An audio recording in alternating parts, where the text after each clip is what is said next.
And we are live on Facebook, YouTube, and Twitter. He's Andy Billman. I'm Jared Watson, and this podcast is brought to you by Waiting for Next Year. Check him out, original Cleveland sports reporting at waitingfornextyear.com. Also, coming soon to Evergreen Podcasts. Well, we're halfway there, folks. Halfway there, living on a prayer. God, that was awful. The Browns are 5-3, and we're entering this bye week with Baker Mayfield in COVID protocol and with Nick Chubb coming back, along with a few others that are coming back. And Landry practiced, even though he's still banged up, a few others. We're going to get into all of that. We're going to recap the season at this halfway point and see how we feel about how things are going and our expectations for the back end. So let's just jump right into it. Eventually, after we finish this conversation, we're going to talk some college football as well. So stay tuned for that. Anyways, Andy, 5-3, I'm not going to complain. It feels good. I mean, the last 2 years we've done this show, it's been very awkward. Coach getting fired. And last year it was very, very murky going into the Patriots game. And then, the shit show happened in Boston and then in Denver. So to be here is light years ahead. The one thing about the Browns that is very, very good in my opinion as we lead off the show is I still don't think the Browns have played a complete game yet. And that's going to be hyped by me throughout the show. I mean, there are things to definitely say that to work on. There's some areas of concern for sure, and we'll get into those. There are some areas in the team that are very exciting, not just for this year, but for future years. Said Harrison Bryant, even though he had a fumble. I think he's exciting. Said, Chubb, Myles Garrett. There's people on this team that you get very, very, very excited about. It makes you thrilled. I think Stefanski is exciting. So I think there's like a long-term good, not just this year, but I see the future. Like for the first time, it feels like the Indians, where we've been in the driver's seat for the last 5-10 years with the Indians and Antonetti and Turnoff. You're really seeing this with the Browns, where it's like, I see the future. It's pretty good. Like I see it, and they're winning games. And what's also good about the Browns is this isn't bullshit. The Ravens and Steelers are two of the best teams in the AFC, along with the Chiefs. So it's a legitimate division. And you look around, and you know what? I've said this on this podcast. Don't be afraid of competition. Right now, the Dolphins, the Colts, the Raiders, and the Browns are all 5-3. The Ravens are probably going to the playoffs. They're 6-2. So you have 4 teams at 5-3 for 2 spots. It's going to be a lot of. I mean, look, it's going to be challenging. It's going to be hand wringing. But that, from what we saw all the way through January up to now, it's great. We would all sign up for this. Is my note. And again, they have not played a complete game yet, Jared. I think they can still play better, and that gives me hope as we do this show today. First half. Andy, I get curious because I wonder. I was already surprised that they were able to pull this off and be 5-3. That's to begin with, right? We've had our ups and downs regarding a couple of games with Stefanski and maybe some play calling, but he seemed to have handled that very early on in the season. And we have liked a lot of what we've seen with how he has run this team. We have our worries on special teams. We have our worries on defense. We understand that those are areas where the Browns can improve later. I am a little bit surprised that Andrew Berry didn't make moves before the cutoff for the trade deadline. That does surprise me, but at the same time, I'm not overly pissed off. I don't know what their reasoning or their purpose was. I mean, I could sit here and be cynical and say that it was all about money. I mean, there is the argument that, you're not filling the stadium, and that even though you're way under your cap, you don't necessarily want to go out and spend a lot of money on a team that you think has other areas. You can improve one area, but the Browns look like they might need to improve 3 areas to get all the way to the Super Bowl. I mean, It's questionable, right? I mean, so there's some stuff that, look, should they have done it? Shouldn't they have done it? I think they should have. I'm not going to be overly cynical, but I do understand those who are being cynical about it, who do think, what the fuck, why didn't they do something? Well, this team, it's not about money, I don't think at all. I think it's about analytics and draft picks. Well, I hope so. I would hope so, but you can also, if you want to go down that rabbit hole, you could say that it's a protective move and a hope that you can fix it with analytics down the road, with the draft picks. Yeah, there's, again, I'll only lead off this statement. I think the best is yet to come, meaning I haven't seen the Browns play a complete game yet, and they're 5-3. Okay. They have not had a clean game. Have they had a clean win? Even the Washington football team win was not a clean win. Right. They have not had a clean, complete win yet. Well, so there's that. Now, here's the other thing, too. You're going to get Mac Wilson, hopefully playing better. You have to think they're going to be playing. You hope so. You hope so. Ronnie Harrison has been steadily improving, which we're going to get to in the show. Yes. Denzel Ward's going to Pro Bowl. Myles Garrett might win the MVP. So, you have parts and pieces here on defense. I think they should have made a trade, too. I don't like how they're holding on the draft picks. I think the draft picks the whole thing. Now, there's something interesting that happened today. There's a gentleman for the Falcons who got cut as a defensive end. Now, he was a mess this year for the Falcons, and he has underperformed, and he's a third-year player coming in. But because the Falcons cut him, you're not paying him full price, right? Jared, that is a guy I would watch this week, and I'll get his name before the show's over. But it's a chance. There's no guarantees there. But because of what we've seen from Gustin, Vernon, and Claiborne, the guy we signed from the Falcons, I say take a flyer on a guy like that if they get there, meaning because you have to go through, I'm forgetting the term you have to go through, because it goes by record. So any of the teams that are worse than the Browns have a chance to sign them before the Browns do. But if I'm the Browns and all those teams that are below the Browns. Oh, you're just talking about waivers? Waivers. That was a word. Sorry. Waivers. He's going to go through waivers. The Browns should pick him up. Now, that is one where if they don't, I'm like, well, now I don't understand. Because you look in the Browns, they need to take a flyer. Here's your flyer. Here's a flyer. You don't know. You're not trading anything. You're just paying money. Right. They pass up on him. Now the complaint, I'll take complaints because that's shady. You got I have also thought that maybe they would do it on the back end when folks couldn't get what they wanted for a trade. And there were teams that made some cuts. There are some free agents out there. There are some folks that they could, get through waivers and go that way. Again, though, here we are. I don't know how long that process takes. It's been a week, right? The bottom line. Especially now that you're in your bye week, you think you'd want to get someone in there and roll. Well, again, I don't know the ins and outs of that signing stuff. But look, here's the bottom line. Let's just bottom line this. The Browns didn't want to trade it because of draft capital. I don't agree with that, but okay, that's what they did. Okay, fine. But if you pass up a guy just because you can't sign for the rest of your contract for money, now I got a problem. If that guy's there, take a chance. Take a flyer. The Browns aren't getting any production from Vernon. Gustin, aside from one game, at the Bengals Thursday night game, he played well. He hasn't shown up since. And I was praising Gustin. He hasn't done anything since. And Claiborne, I can't remember a Claiborne play this year.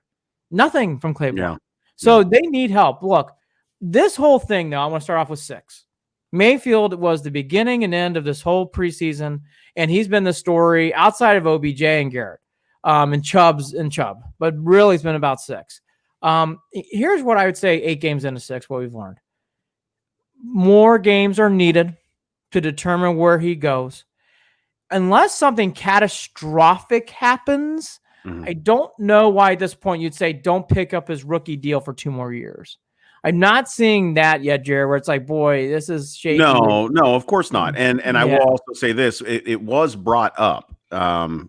Picking up that rookie contract for those next 2 years was mentioned. And there were the conversation was it was the political answer. It was a politically correct answer. The Browns weren't.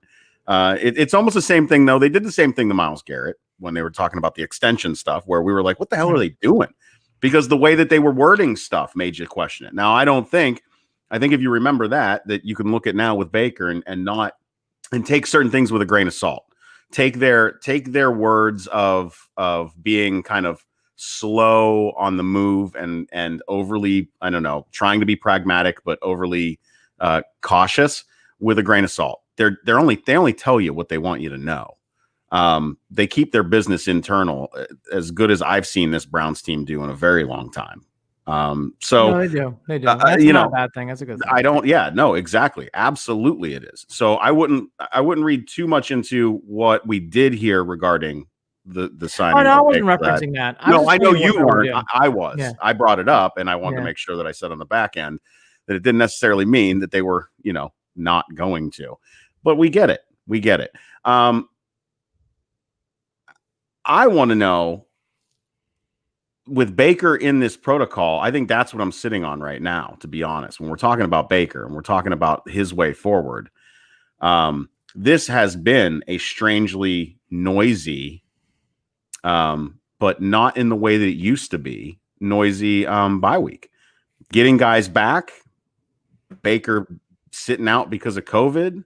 Yeah, but I think that Mayfield's a non-story. If he comes back, who cares? I mean, like I've gotten used to this COVID thing. It's very, very serious. We all know that. But if he practices on Wednesday, we move on. Next thing, let's go. Let's go proceeding forward. I want to go back to Baker though. Where do you want to go with this? Here's what I'm saying.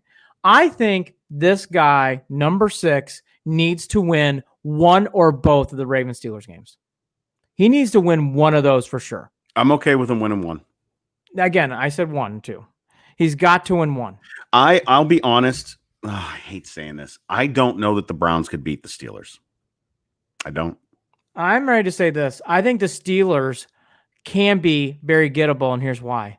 Okay. I think the Steelers are playing above their head still. I watched a lot of that Cowboy game. The Cowboys, welcome to the ranks of getting Steelered. The Browns have done it for years. The Bengals got Steelered in a playoff game years ago. They got Steelered by the Bengals. Bad calls, things that just, the Steelers know how to get in your head. They're mentally tough, and they know how to do dirty things. They're a very dirty organization. The Steeler way, the Rooney way is to be dirty. That's what they are. They're dirty. Yeah. Tomlin's a great coach. Respect the hell out of the Steelers. They're dirty. They are the Raiders of the 70s today. That's what they are. They do things. They do it to be bullies. They do it to attack. And I feel bad for the Cowboys. We've been there as Browns fans. Bengals fans know. We've been there. You got Steelered. And we've all been there. And it is the worst feeling. The Cowboys got Steelered, where they started doing things to – and by the way, the Cowboys did what the Bengals and Browns did too in those years. You cannot allow the Steelers to get in your head. They got into their head, and they let things go. Now, back to 6. The Steelers is very gettable, and here's why.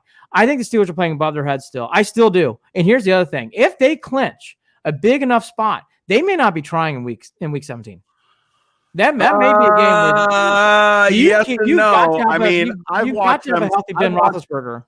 Ben might not even quarterback that week if they don't need him. That's my point. That's my point. All right. And again, I've seen them shuffle out some other second or third string quarterback.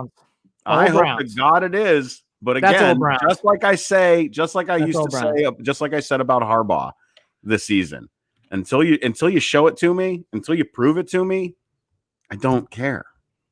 I don't care. So I mean, let's go. Hipster Tito on Periscope Twitter. Their coaches can even get away with hands on a opposing player. Steeler. Steeler. No, I know. He's right. Everybody should play the Steeler way. They play so nice. They do a good job. The Rooney Rule, all that crap.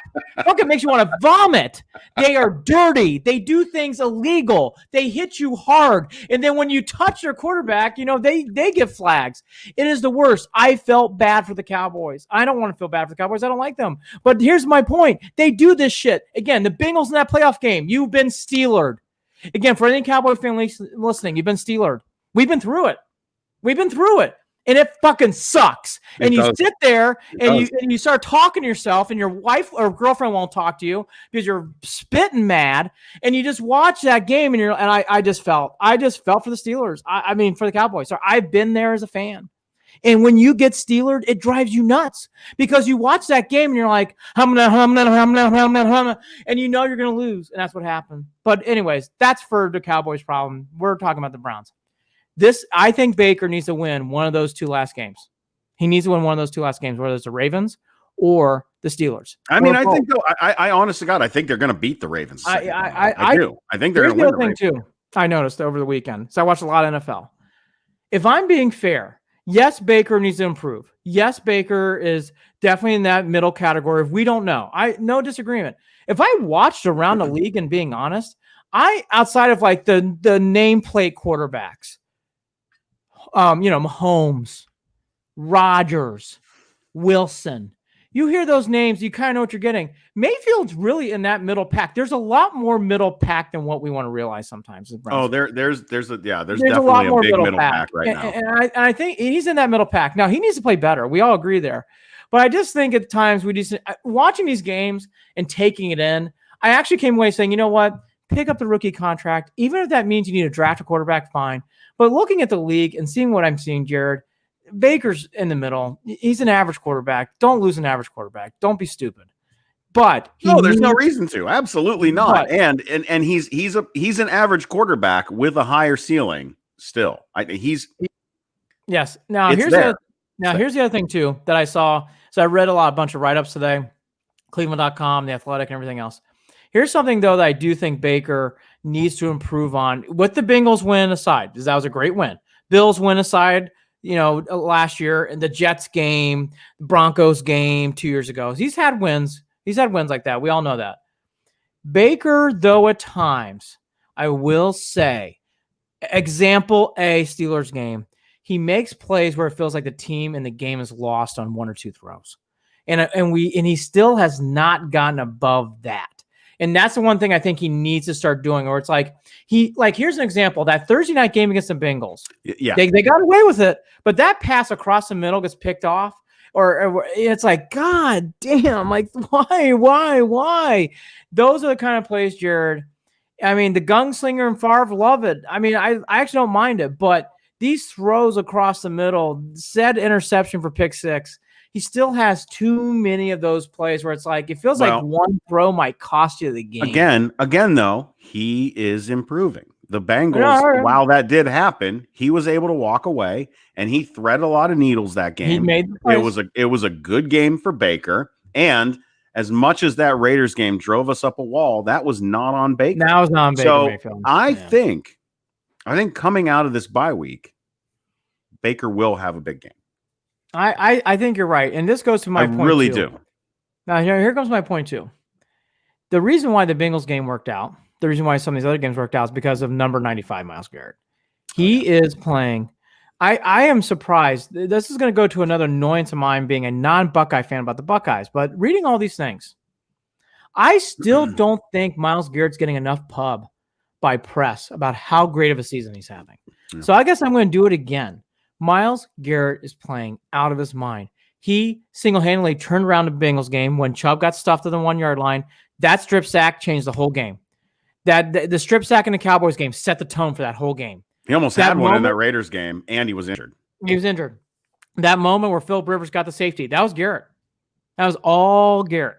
He has had time and time. The strip sack in Cincinnati, I kept them in the game. He is playing on a level where his moments change the course and tone of the game, and he plays defense. I don't understand. I was reading from many people, well, we think Aaron Donald's the best defensive player so far. And I was like, really? Have we not been observing Myles Garrett appropriately? I haven't seen teams take advantage of him on where he's on that whatever side of the ball, the line he's on, where with their run game. Remember when he would over pursue every single time? He had this habit of over pursuing and just and the run game would blow right past him. Yeah. Happened all season last year. I don't remember that happening a lot. Now I can go back. Maybe I'm a little wrong. This is just something that stands out to me right now in my head as we talk about this. I don't see him miss. I've seen him in on some of those run plays where we didn't see him in on that making tackles last year. So that in itself too, technique. These are things, but again, that goes back to, okay, he's being coached better. But if that's the case, then what the fuck is going on with some of these other guys on defense? What's going on with Taki? What is going on with Sendeo? What is going on with Ogunjobi? We're going to get to those guys. Myles Garrett, though, I just don't think – I'm surprised by reading all these recaps, and he's still kind of muddled to me. He is I mean, in all the games I've watched for the Browns, I'll put Clay Matthews, Michael Dean Perry. Yeah. I mean, Dixon, Minifield. Yeah. That's about it, if I'm being honest. He's having a very special season. And by the way, he's having a better year than all those guys. He is playing. Oh, yes. He is playing on a different level. Yeah. I just don't think it gets enough respect and hype, and I'm going to pound it. If there was a dog pound, everybody should be wearing 95. Everybody. Or Denzel Ward. It should be one or the other. And maybe Ronnie Harrison by the end of the year. Because Myles Garrett, there is no defense. There is no defense without 95. No. And I'm surprised he does not get enough pub. I'm not taking down Aaron Donald. He's having a good year. I saw the stats. And he's tied with Garrett. Garrett and him are tied for 9 sacks. But he leads in forced fumbles. He has one more than Aaron Donald. Myles Garrett determines things more in a game than Aaron Donald to me. It doesn't mean Aaron Donald is not as good as Garrett, but Garrett's having a better year. And again, I'm going to repeat this. In all my years as a Browns fan, I have never seen a defensive player impact more games day in and day out than Myles Garrett. And all 5 wins, Myles Garrett's made a play that's changed the course of the game. Yep. What else do you have to say? I don't know. I just don't understand. He doesn't get enough respect, and it's bullshit. Nick Chubb, anyways, go ahead. Guess. Go. It probably comes back to I don't know, Mason Rudolph. By the way, do you think that in other areas of the, do you think that people still look at him as being like a bad guy? Don't know. I wonder. I don't get it. I don't get it. I'm going to pound this on the show because he's a great fucking dude. He's a great dude. He's a badass. He had a horrible moment. If we can forgive Kareem Hunt, we can forgive Myles Garrett. And it is time to move on from Myles Garrett. Time to move on from Myles Garrett. He paid his punishment. He got suspended for the year, and that was the right thing. Yeah. He has paid his time. Time to move on. And we all learned about Mason Rudolph on all those rumors. And everybody can take him for what they're worth. But I believe it. I believe Myles Garrett. I believe that shit's true. You were able to, just look at the fact that, look at Mike Tomlin going out and meeting Myles Garrett before the game. Yes. That'll tell you right there. And look at what happened afterward, when you can see visibly on the sideline at certain times or things that were going on, or the way that Tomlin talked about Mason Rudolph.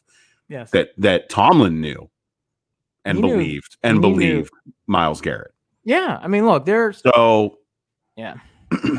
I just think in this town, we get behind Chubb, we get behind Mayfield.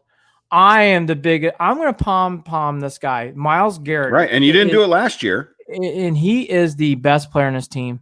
We cannot survive without him. Can't. I'll repeat, can't. And if there's a 1B, it's the next guy, Nick Chubb. Thank God. Nick Chubb came off the IR today being the 9th. Thank God. We need him back. Nothing against Kareem Hunt. Kareem Hunt's great, but it's Chubb. Kareem has been good. He's been good. He's been good. Out. But this is the stat. I got this from ClevelandBrowns.com. Before his injury, the Browns were averaging 204 yards, almost 205 yards. 205 yards. We'll round it up. 205 yards rushing per game. That's like college numbers. Exactly. which led the league. Without Chubb, 96 yards. 100+ yards. Holy shit. Is it really that much? That is a huge drop. And they still, because that's the thing too. I hate that ifs and buts. If Nick Chubb, they'd be 6 and in football. There's injuries. Right, it's a one sport. You have injuries, and so I'm going to say this up front: the injuries that happen to the Browns are part of this team, and this is why this is exciting, because the Browns have done a nice job. The Browns haven't had Chubb since basically 3 games. They played a little bit in the Dallas game, and they haven't had him since.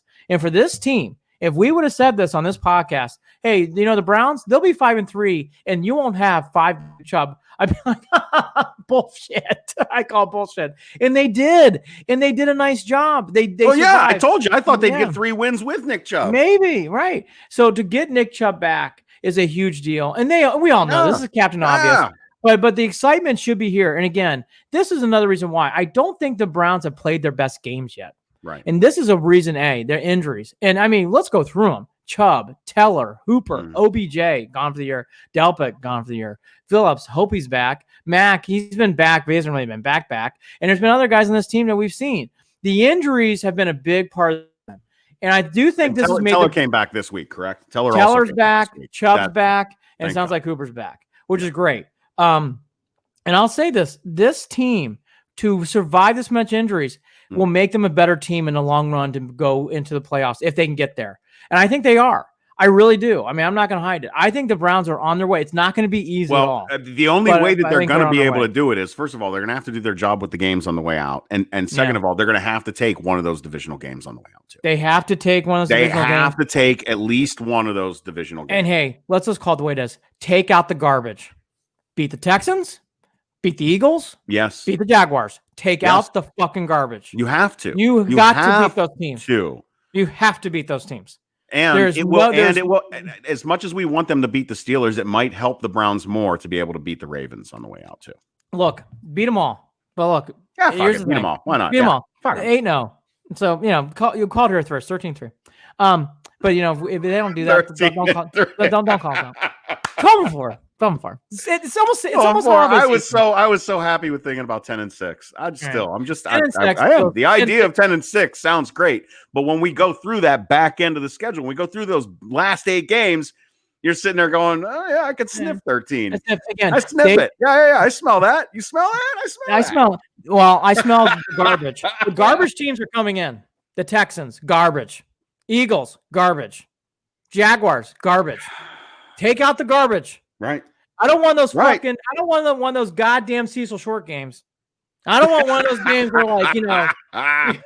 we all remember that. No. We don't want one of those games. We don't want one of those moments too where we're rubbing our forehead going, why is Romeo Cornell beating us again? We don't want that. These teams, the Texans aren't good. The Jaguars aren't good. The Eagles aren't good. Right. You've got to take out the garbage. You go 3-0 with only one road game. You only go to Jacksonville. Is that even a road game? It's more like a vacation. So you go there, you get to 8-3 going into Nashville, and then you set up for the drive. You go Bing Titans, Bing Ravens, vacation in New Jersey, holiday season in New York, 5th Avenue. We all got vaccines. You go check out Park Ave, blah, blah, blah, picture. And then you beat the Steelers because, Big Ben needs to wrap himself in bubble wrap because he's old. So there you go.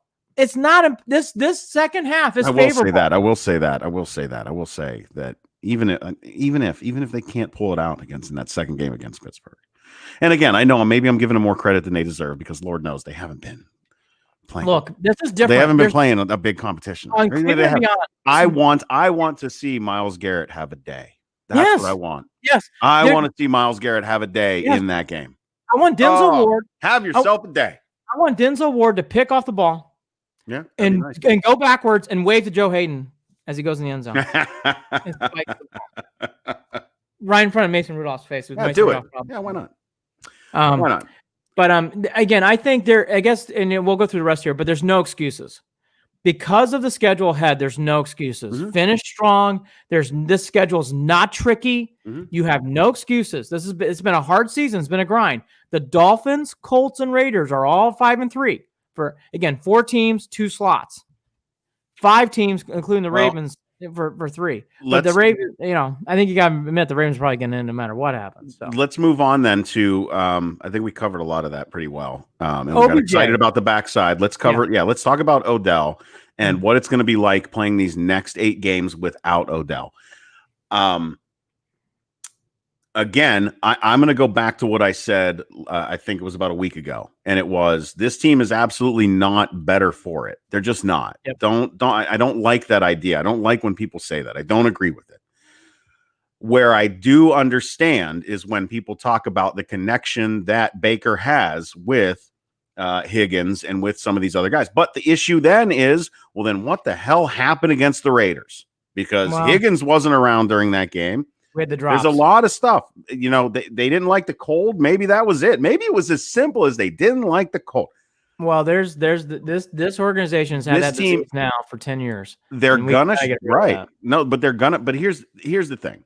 Mm-hmm. They can. I do believe that they can. Their ceiling isn't as high, but Baker might know how to drive this car a little bit smoother.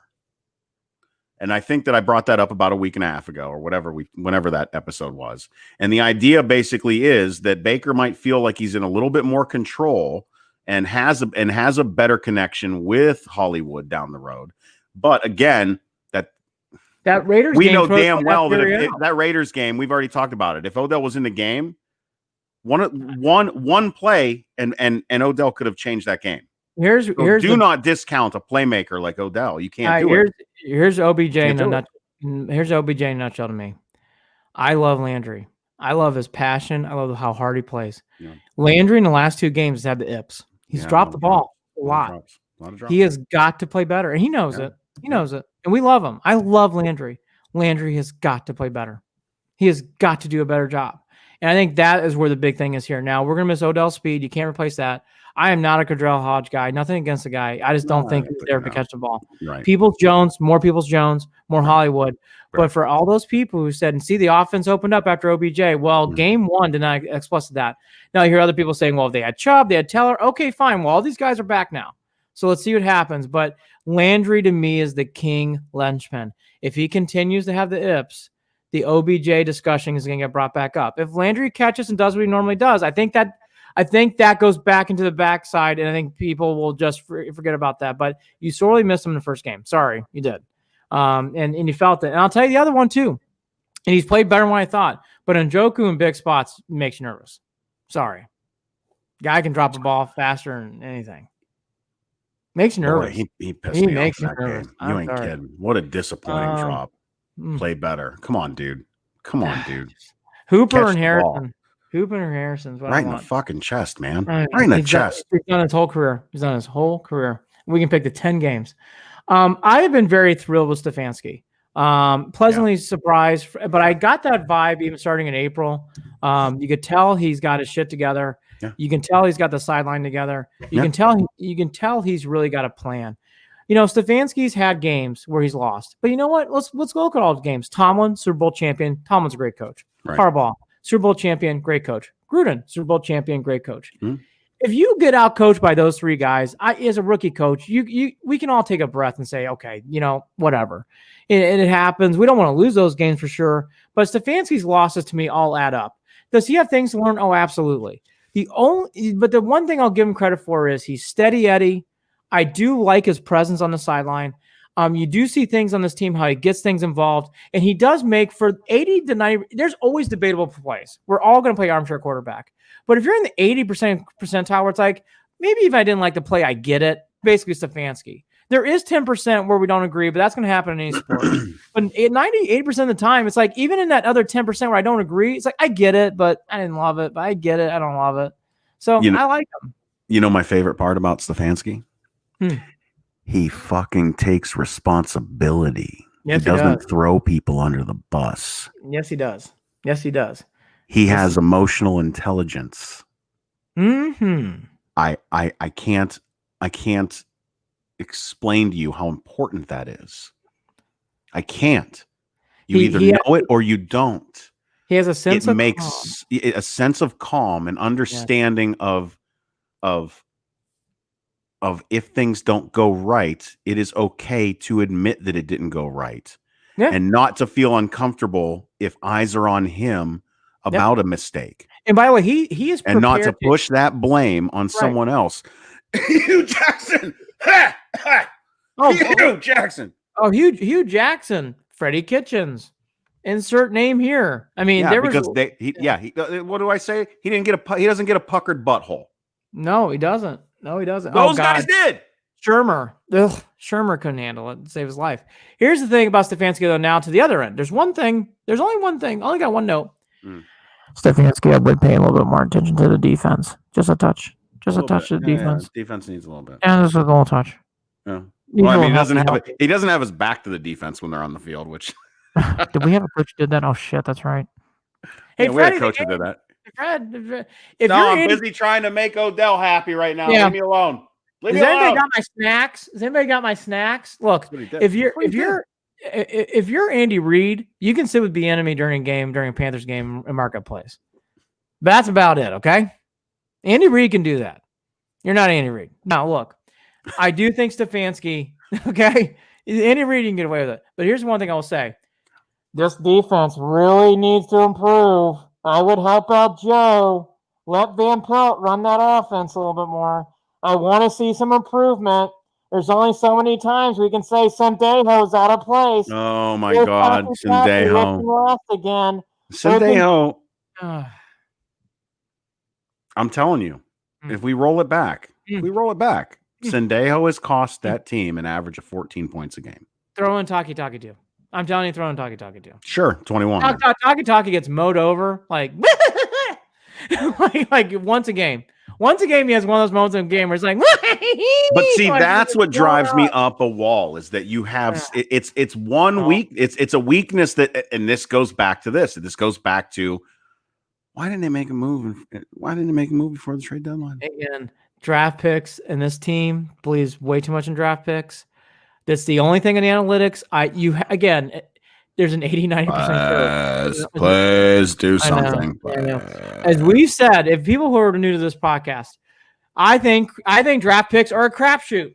There's only so many times you get Zion Williamson. There's only so many times you can get a Chris Benson first pick. There's only so many times you can get a Joe Burrow. Most times draft picks are a crapshoot. So I don't understand the fascination with draft picks.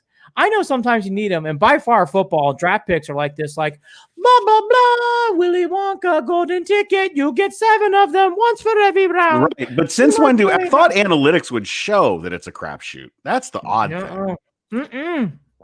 We love them. So I am not infatuated. Are we trading down? Trade down. Trade down. Trade down's our favorite, right? We love draft picks. All right. I love Andrew Berry too. And Andrew Berry, from people in my circles who know, from people that you read, Andrew Berry has done a wonderful, wonderful job. And that, I'll be honest, Stefanski still has things to prove, but I'm excited about that. If you gave me a truth pill, I am more excited about Andrew Berry. I loved his press conference last week, even though it was very boring. He was great. He gave the right answers. I love how he sets the tone in those press conferences. It's not Farmer with a towel patting himself down, or my gosh, I mean, the analytics crew from 2 years ago. Well, we really think that what do you like to blah, blah, blah. Remember those dreadful. Wow, Sashi, remember Sashi? Just sit there. So I mean, we're not there, but Andrew Berry speaks football with an analytic mind, and he does it really well. And I'd be fair, because this guy took a lot of fucking grief. DePodesta is a ringleader, and so far he has brought 5-3. Now there's a ways to go, but DePodesta so far should get the tip of the cap for all the crap he deserved and got, which was well deserved. I mean, 1-31 was painful. I will say to DePodesta, congrats so far, 5-3. This is his. We were all told back in January this is his show. And so far, I want to give him proper kudos. DePodesta deserves a pat on the back. He's done a good job. Steady the ship. That's it. By the way, you do not hear from him at all. Steady the ship. Yeah, you're right. We don't never hear from him at all. So I was hard on DePodesta. I just want to make sure he gets his props because he deserves this. He has done a nice job building his organization, like we do for Antonetti. You got to do it for DePodesta too. He's done the job. You got to tip it. Now look, he's got to finish the job. 5-3 is not, we don't make 5-3 t-shirts. You got to keep going. You got to win games, and you got to make playoffs. Absolutely. You got to make playoffs. Here's the one thing I'll give Berry. Harrison's been wonderful. I've been really impressed with him. The only thing that's what I wanted to jump into is that he's I like Harrison a lot. Really like Harrison a lot. And obviously, again, we talked about Garrett, so I've done my pumping. Denzel Ward's on his way to a Pro Bowl too. I'm telling you right now. He's playing that well. For people out there who don't think Denzel Ward's good, I mean, I would love for you to debate. Come on here and type on the message boards because I'm ready to go down that road. Denzel Ward this year, again, has proved himself. He's playing like he did back in 2018 where he went to a Pro Bowl as a rookie. He is playing that well. It stands out when you watch these games. Here's, again, Garrett is number 1. If I'm being truthful, number 2, it would, oh my God, be devastating to lose Chubb. Or Mayfield, you can't lose Denzel Ward. No. I would actually put Denzel Ward number 2. Are you kidding me? You cannot lose him. Can't. You talk about a soreness on this team. The other thing, too, about defense, which I just want to bring up real quick, that has been disappointment. I don't care if it's 5-3. These tackling and yards after the catch is just a joke. Awful. Here's what you do if you're playing the Browns. Throw the ball 3 yards and you'll get 10. Throw the ball 5 yards, you'll get 15. I don't know where that is coming from. It's been that way all year. I don't know where that is coming from. I don't know if it's lack of effort. I don't know if it's technique. I don't know. I mean, after the Raiders game, it just felt like they were pushed around altogether. So there was no way. There's no way to evaluate. And maybe I got to go and look back. They just not wrapping up. I mean, it's kind of not wrapping up. I don't know. Lack of effort. Both Bengals games. Throw the ball short, let them run. Yeah. Throw the ball short. Dallas. Yeah. Throw the ball short, let them run. Throw the ball short, let them run. I mean, it just has been a problem all year long. Enter said team. Andy, is 13-3 really in play, or are we just fucking around when we say that? Hold on for a second. Let me. It's a play. Here's the thing. Come on, let's get excited. Snap it to a chugging water for. No, chugging water. Getting crazy here. Jared's drinking beer. I'm chugging smart water. No. That's homemade cider wine. Cider wine. Sorry. Oh yeah, delicious. My faux pas. But no, 13-3 is not realistic. However, I will say again, the best is yet to come for this team. I don't think the Browns. I will argue this to the cows come home. They have not played a complete game, and I think they can play a complete game. Right. And if they start playing complete games, you will start seeing it. The only thing that we got to remind ourselves, this has been a pandemic year with a first-year head coach, with a first-year staff, with a team that's been on roller skates injuries. That it tells you as a bettor, forget us Browns fans, as a bettor, you have to naturally think the Browns will get better. Chubb's coming back. Hooper's coming back. Teller's coming back. And they didn't go 4-4, 3-5. They went 5-3. Not bad. Not bad. You'll take it. You'll sign up for it. Dan Monis. Texans is going to be a tough game. I don't see the Browns stopping Watson. We'll get into that more on Thursday, but I'll give you a little preview. I do not agree. I watched the Texans game. I'll predict the game too again. I don't want to hear about the Texans being a tough game. Nope. No, and I got to be real about it. I think win that game. We talk about Baker coming and showing out. I think this is another example of a game where Myles Garrett might make impact really early. Might make impact. Like I respect Watson. I respect Romeo. Absolutely, you have to, and that's the point. I respect the Texans, but I watched that game. At the end of the games, this was one of the only. There was a weird 1 o'clock games were not close, so I actually had to turn on that dreadful Jaguars Texans game. But when I turned it on and watched it, you watch the Texans outside that great wide receiver, and then the kid's talented. Watson's good, we all know that. But it's like, are we really fearing? I mean, the revenge of Duke Johnson, is that what we're fearful of? I mean, come on, let's get real. Beat the Texans. They are not good. That team has checked out. They have checked out. Win the game. You're better than them. Believe land. That's right, EJ. That's right. Okay, great. Hey, shout out to EJ, by the way. Had him come over and clean some carpet today. The Carpet Smith, Struthers, Ohio. Check him out. Thank you, EJ. Well, good stuff, brother. Glad you're a fan of the show. You run a hell of a business. Appreciate you. We'll get into what was in the carpet later. But anyways, here we go. That's the real story. Anyways, that's for Jared Watson's telling. No, this is more. That's like a coquina story. We're not again. Yeah, we will. Oh my gosh, legendary on Cleveland Beyond. We're not doing that one. Mayfield grade through 8 games. B minus, C plus, C plus. I'll give him a B minus. Yeah. Stefanski. Boy, B plus, A minus. A minus. Garrett. A plus, motherfucker. A plus. Ward. A. A plus. I want some takeaways. No, I hear you. Landry. A minus.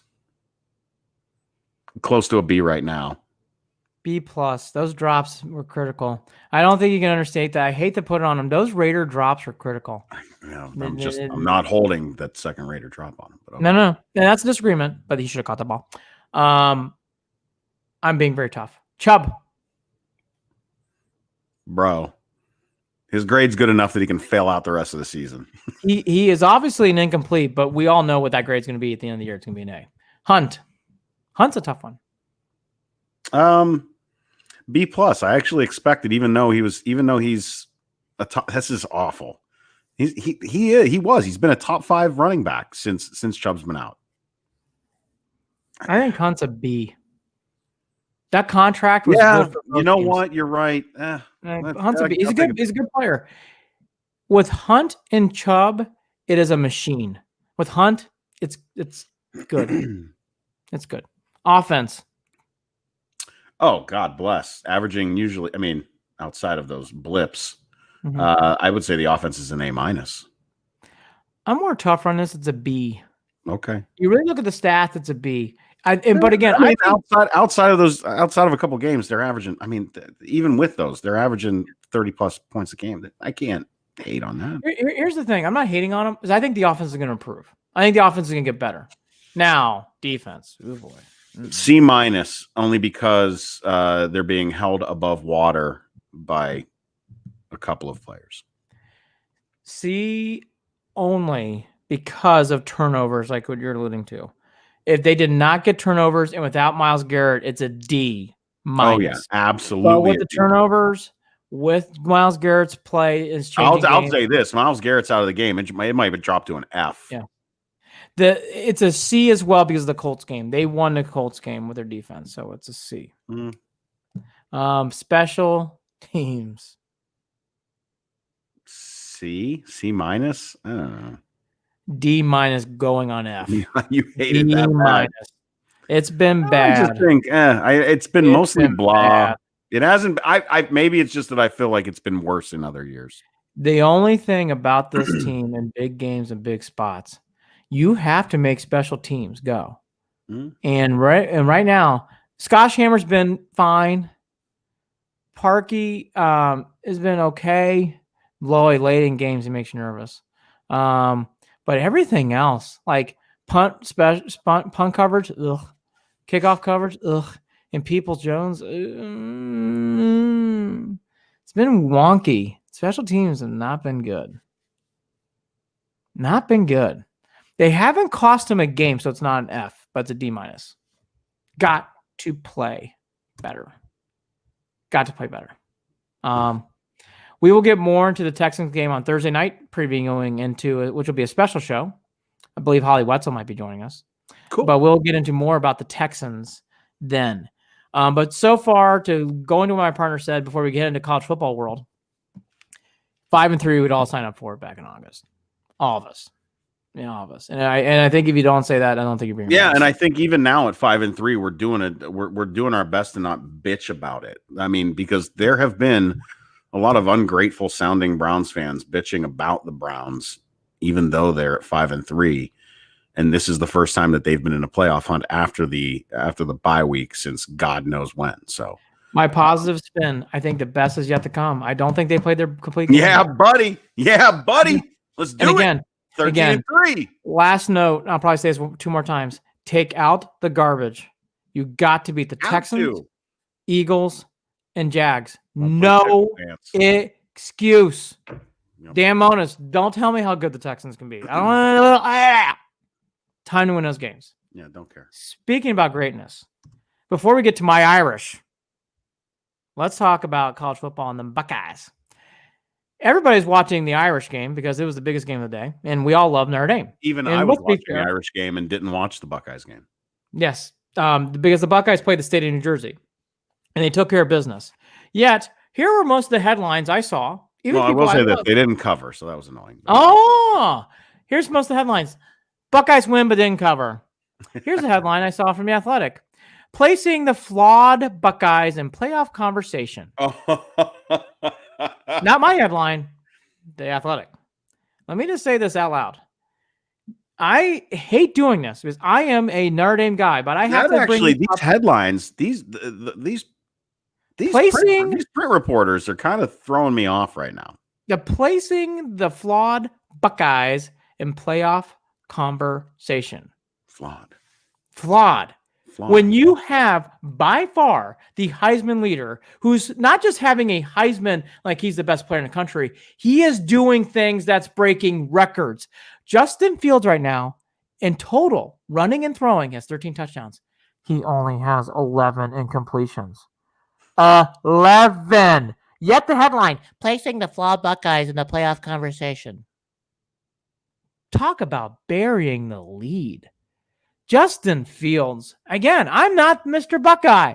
But here I am. I got to say this shit. Justin Fields needs more props in this Buckeye circle of reporters. I could not get over the headlines on late Saturday night because I was all about the Irish. And we're going to get to in a second. But I was going through all these headlines. Couldn't cover. Flawed Buckeyes. What the fuck? Justin Fields is standing on his head on fire. He's got 13 total touchdowns, running and throwing. He's only got 11 incompletions. He is doing unbelievable things. Mind-blowing. What is going? He's got 0 interceptions and 11 touchdown throws. Well, all I can say is, Andy, that as a Buckeye fan myself, I don't claim these people. I don't know what the hell they're talking about. Andy, and we talked about this offline. First of all, the running game's fine. It's fine. It's they not ran for 200 plus yards. What do you want? Right. The running game's fine. 5.5 It's not. carries. It not as explosive? Is that what it? Whatever. Sure. Was that really the complaint? Cool. Sure. By the way, that's fine. Fine. And then let's get into this. All this time that we want this hard-nosed, tough team that can run the fuck out of the ball, right? Quarterbacks running the ball, running backs running the ball, Sure. run the ball. Badass run. Ohio State's gotten 2 national championships in that time since Tressel, right? Mm-hmm. Which is great. I would take Tressel threw the ball to even keep them in to win, which was today the anniversary of that win against Purdue. Nah. I don't remember who won that game. I don't remember. 4th and 1. 4th and 1 pass. I don't remember. And then Cardell Jones passing. Yeah, boy, that Alabama game. So my point is, passing the ball will win you a God-blessed national championship. Quit fucking whining about it. The top story in Columbus, Ohio is Justin Fields. You got to be kidding me. Fields bitching about the running game. I mean, what is this? I couldn't believe these headlines, these stories. The flawed Buckeyes? Folks. It's enough about this shit. Justin Fields is having, again, I guess I got to do the job. Justin Fields is having a Heisman year.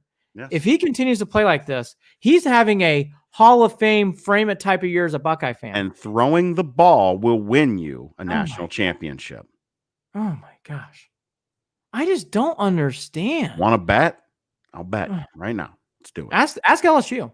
Ask LSU. When you have a Joe Burrow type year, you're going places. Right now, and I'm going to talk about my Irish in a second. Right now, Bama, Clemson, Ohio State, Notre Dame, let's throw in Florida. The Buckeyes are the best team to me because of your quarterback. What he's doing right now will take you to elite places. And the timing that I saw, now I did not watch a second of the Rutgers game, but I watched the Penn State game and I watched Nebraska. The throws on that guy right now are effortless. In that Penn State game, and Penn State's not terrible. I don't know what the fuck happened against Maryland. We're going to get to Penn State and Michigan too. Don't worry. But back to Ohio State. Those throws were 3rd and long. They were effortless. Effortless. And right now, let's go deeper. Olave, I would have told you, is the top cut. This guy, Wilson. Might be better. I think he is. Yeah. Ohio State's got real, legitimate. I mean, you talk about NFL talent on the field in playmakers. Hashtag God, grip your ankles. You have 2 elite wide receivers with an elite quarterback. Have fun. Just but you want to bitch about running. Okay. No, it's college football, folks. They're flawed. Come on. They're flawed. Flawed. I've done this a long time. I know. It sounds silly. If you want to tell me flawed Buckeyes on some other years, I'll listen to you. I'll sit down and there have been plenty of years where we've been full of shit and overly hyped. Yeah. Come on now. But this Justin Fields show and what he's doing, you cannot write a line that says flawed. And what was the big thing this week? And by the way, Maryland, 2 of his brothers playing well for Maryland.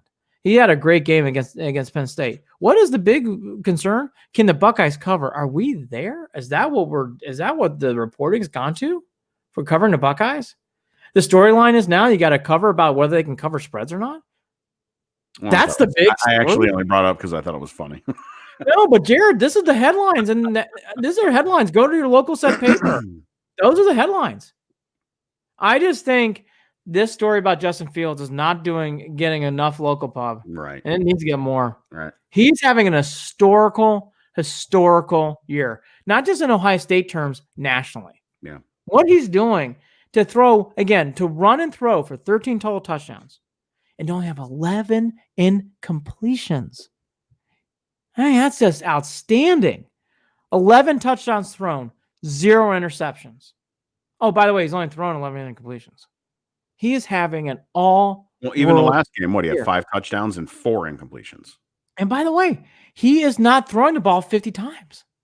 And he's putting up these numbers. It's just, I don't know what to say. The big play is easy. It score fast. Yeah. Ohio State's on their way. We'll get more about the Maryland game on Thursday. Okay, Irish. I was wrong. I didn't think that Notre Dame was going to win. I was wrong. I was really concerned about this game and ETN. But the star of this game, I know everyone wants to talk about Book, and we'll get to Book. Kyron Williams was the star. He outplayed ETN, and that was the difference in this game. Williams, 23 carries, 140, including basically the leading off home run touchdown to start the game and 3 touchdowns. Williams outplayed ETN, and I never thought I'd say something like that on this show. Kudos to him. He was the elite back in this game, and Jared, I thought that was the big difference in this game. Notre Dame really relied on him. If they don't get him, it would never happen, and kudos to the Notre Dame defense. They did enough to slow down ETN. ETN's presence was only felt on turnovers. He really never got good. And ETN's a wonderful player. And for that team, it was just an outstanding thing to see. The other big thing in this game was this. There was 2 big moments in this game. The Book fumble later in the second half. Yeah. And then Clemson, Notre Dame was held on. I thought after Notre Dame was held on downs, I thought the game was over. I was reclining back saying, give the ball to the ATN, get your 2 first downs, game's over. Well, they never quit, Andy. I mean, they never quit. They never quit. But to go on a Book fumble and after being held on downs, Notre Dame back on both on defense held the Clemson 3-and-out. Those and Williams was the difference in this game. Those were the big 2 plays. Kudos. Oh, yeah. They stepped up. That last possession, they stepped up big time defensively. Big. Here's the other thing, too. I've been too down on Notre Dame. Now I need to step back. Notre Dame's experience showed in this game. Crawford, who's basically a 6-year player who's been injured and banged up forever, made a huge play late in this game. In the second overtime, ball comes across the middle, and Sean Crawford, who has been banged up, missing back-to-back season-ending surgeries, makes the biggest hit of the game, knocks the ball loose, 3rd and forever.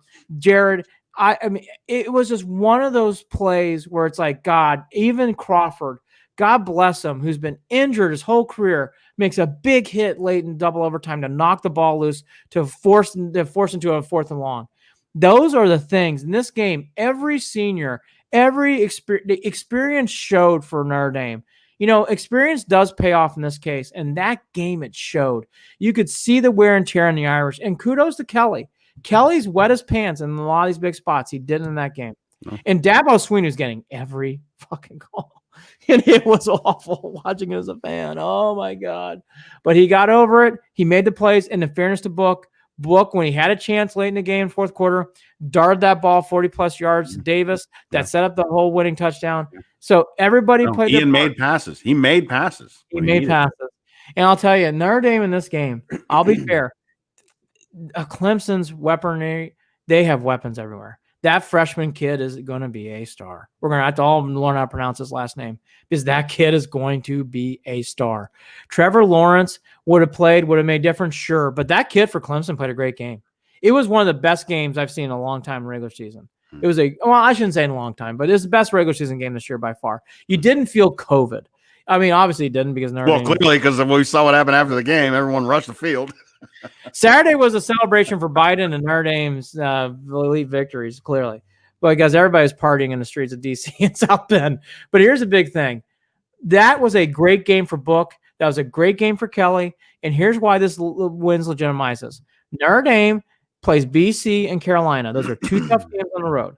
They're going to have to get past those 2. Now, BC's beatable. We all know that. Carolina's going to be tough. But, okay, you win those 2 games. Even if you get through that, who does Notre Dame play? We all know they're going to play Clemson again. Right. So Notre Dame's going to have to beat Clemson twice, which I do like, Jared, because I don't see Clemson in the game. So they'll play them in the championship game. So for me as an Irish fan, I'm still thrilled about this victory. That was a great win. Honestly, it's the best win in the Kelly era that I can think of, outside the Stanford win, when that was the year that they went to the national championship game to play Bama. But to be honest, Jared, that was the signature win for Kelly. It was great to see. But the thing I like about this is if everybody wants to delegitimize the win, fine. They play Clemson again anyways. So Notre Dame's going to have to beat them twice. I can't believe I'm saying as an Irish fan. I think that's good. Play them again, play them in Charlotte, and show them what you got. If you beat Clemson twice, you're going to the playoff. You deserve to go to the playoff. Oh, no. My God. That's so that's a given. So, long road ahead for this team. Okay, EJ with a great question. And I've actually been asked this on several other podcasts. What conference would you like to see Notre Dame join? So here's the big thing about Notre Dame.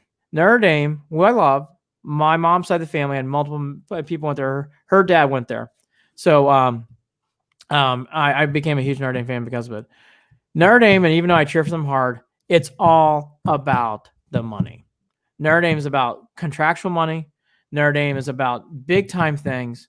And I just think that's it. Now, mental health guy. Indy is not beating Clemson twice. Mental health guy.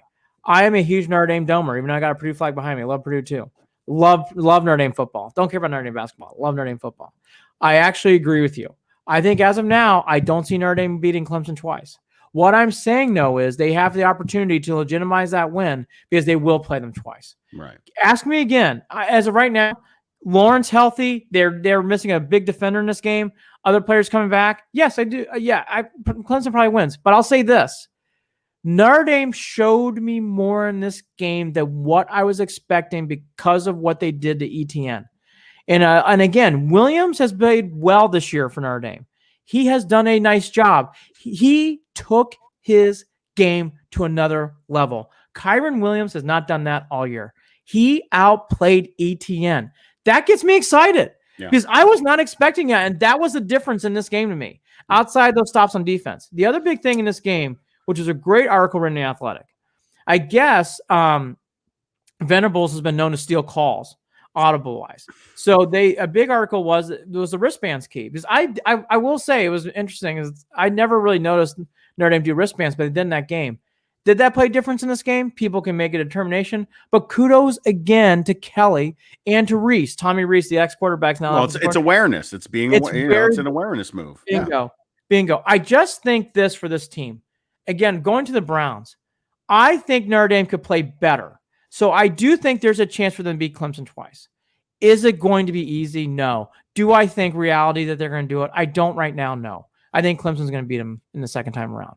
But to see this as an Irish fan, about all the shit from the past and everything I've seen as an Irish fan, to see them win that game meant a lot to me because that Clemson quarterback played well. That freshman played really well in that game. It wasn't because of his poor effort that Notre Dame did not win. So to me in this game, does Trevor Lawrence give him a better edge? Of course. But it wasn't like the quarterback for Clemson played shitty. Right. ATN did nothing in this game. Nothing. And that was the huge key in this game. Great win. Which is so ironic because the kid had 200 yards of total offense, 3 touchdowns, 140 rushing, and 50, eight receptions. But he did nothing. No, ATN. I know. College football is just But ATN only had 18 carries on the ground for 28 yards. Oh, wait. And there were plays late in that game. Why can I say that? Williams was the guy you have 140. Here's the thing about ATN. Late in this game, Clemson, when they got the ball back on downs, had a chance to run out the clock, and ETN couldn't do anything. Couldn't get that ground game going. That was a disappointment to me because that kid in a big spots in his career could not get it done in that spot. Either way, great win, Notre Dame. It was fun to watch. It was fun to see them tie it up and get into the overtime, and they went into double, and defensively they shut them down. It worked out well. So hats off to Notre Dame for. I mean, that's a game. I mean, you want to take advantage of that as a college football player. You want to take advantage of the fact that I mean, you have to give it your best and know that this team obviously is more than Trevor Lawrence, but they're beatable without Trevor. They're beatable without Trevor Lawrence. And again, the quarterback for Clemson played well in this game. Right. He played well. It wasn't the quarterback difference here, meaning he did not cost them the game. To me, what cost them the game is you could not in big spots slow down Williams and ETN, who had a chance at the end of the game to run the clock out. They couldn't do it. Like Jared Watson trying to get himself in focus. They could not do it. Why does this do this? That's why I'm doing it right now. It's so annoying. By the way, it's because you drank that cider beer. That's the Irish. We'll get more. That'd be me personally out of focus. Yes. By the way, real quickly, Bama, LSU, there's a lot of rumors that game will not be happening. LSU is having another outbreak. We'll have to see if it's contained. That is a big factor in the world of television because this weekend, for people who don't know, you're going to hear that piano music The Masters is back this weekend, which is a great golf tournament that's always played in April, never November, obviously. But the CBS teed up this whole, I thought it was great. Being an old ex-ESPNer, it was great seeing, I was like, oh, that's so cool by CBS. They're going to do Masters leading into Alabama LSU. Very, very smart. May not be happening. So something to keep your eye on this week. Maryland, OSU, BC, Irish. We'll get into some more stuff too. Okay, quickly. The drum beat gets louder for Harbaugh. Jared, I don't think it's going to be. Oh, yeah. Yeah. I watched that game. That's it. He gone. I watched He gone. No way. I watched the majority of that game. Now, Indiana's good. Michigan State stinks. Come on. Indiana's good. Yeah. Indiana's good quarterback can play. But that is not acceptable. And for him to say after the game, I think we're getting closer. Oh, Jim. Andy, this is further than I've seen them be in a long time, even though, well, maybe not. Maybe it's right on par, actually. Rich Rod. We're getting Rich Rod. All right, whatever. Screw them. Can't stand them. Team up north. Get your shit together. It's ending. I'm telling you, he's not coming back. He is not coming back. And Indiana's good. I hate Indiana, but give him credit. That quarterback's good. That team's good. Another quick notice. He's going to get a pass, and he should. Penn State's banged up. Courtney Brown's out for the year. They don't have talent. There's multiple people who left early, and they have injuries in their backfield just enormous. They got taken to the woodshed against Maryland. That is an alarming loss if you're Franklin. Again, you'll survive it this year, but boy, oh boy, to me, it's silly that he's going to survive it this year because I don't know. I think I've seen enough. I think any Penn State fan will tell you that they've all seen enough. He doesn't. Yeah. Mental health guy, real quick too. This is back to Michigan. Here's the thing, Jim. I feel like Jim never finds the right quarterback. Shea Patterson was talented, but he wasn't the answer. Thank you very much, a mental health guy. Here's what I would say about the Jim Harbaugh era that I've had a hard time with. He has found ways to lose. Oh, goodness, yes. And that's never good. We're familiar with that, being Browns fans. That's what I saw on Saturday. And I got to be honest, the Michigan State win and that loss, you can't explain that to me. You can't. If I were a Wolverine fan, I'd be like, you can never explain that to me. They got pushed around, and Michigan State got their doors blown off against Iowa. Doors blown off. They lost by 30 plus. Wasn't even close.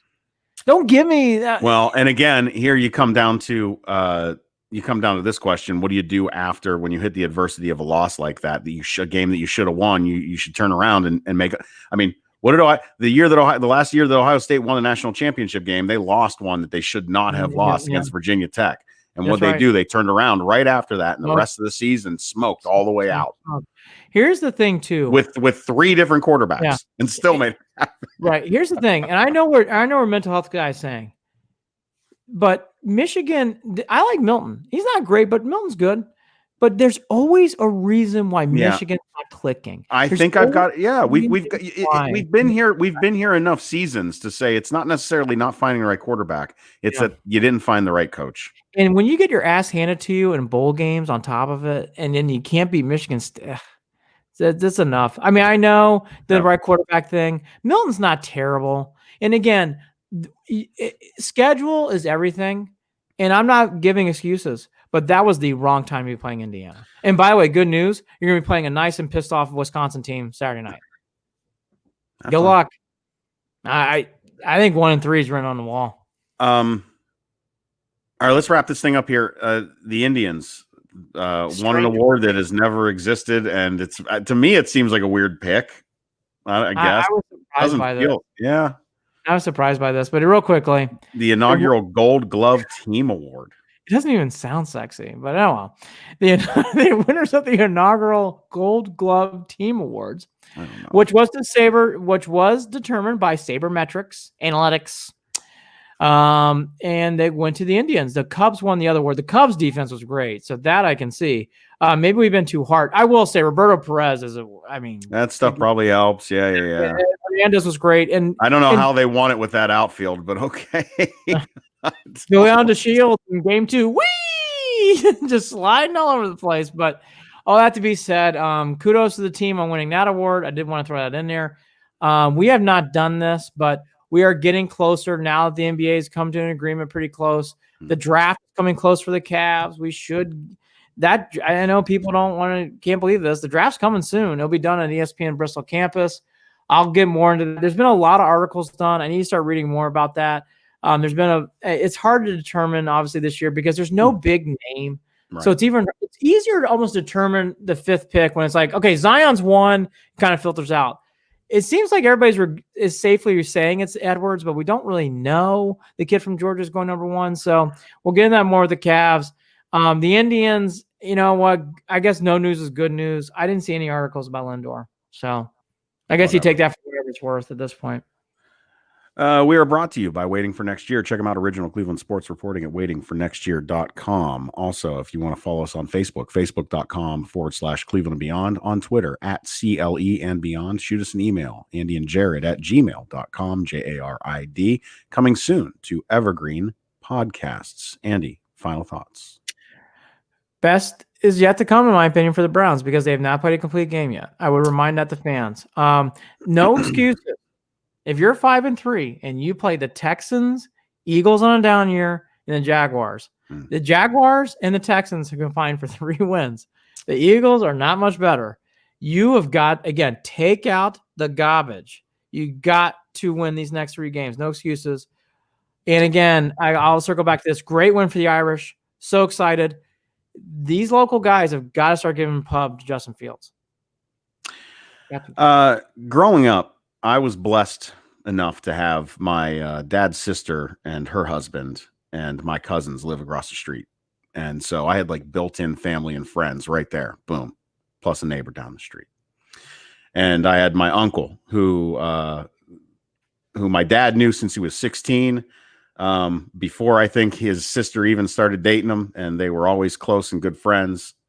And he was, to me, will always be remembered as Santa Claus because every holiday, every Christmas season, he would come in dressed up as Santa Claus, and he was Santa Claus to all of us growing up, all my cousins and everyone. We're going to miss him. We, on a Friday night, this last Friday at my dad's house, got a phone call and found out that my Uncle Dooney had passed away. And cheers to you, Uncle Dooney. We love you. And damn, what a bummer.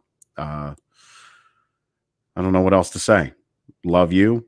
Love my Aunt Chris. Love my cousins Adam and Stacy. And we're going to celebrate his life on Friday. So just wanted to give that hats off and that cheers to him and celebration of his life. So there we go. And go Browns. 13-3. He's Andy Billman. I'm Jared Watson. And we will talk again soon. I hope that wasn't like a low note. I really meant it in a positive way. No. Cheers to Uncle Dooney. Cheers to Uncle Dooney. Cheers to Uncle Dooney. Thursday night, big night. Be watching Cleveland and Beyond, official Cleveland sports handle. You better watch it. It's going to be Holly fun. Wetzel joining us. It's going to be fun. Take care, everybody. Talk again soon. Take out the garbage. Have to win those games. Have to. No excuse.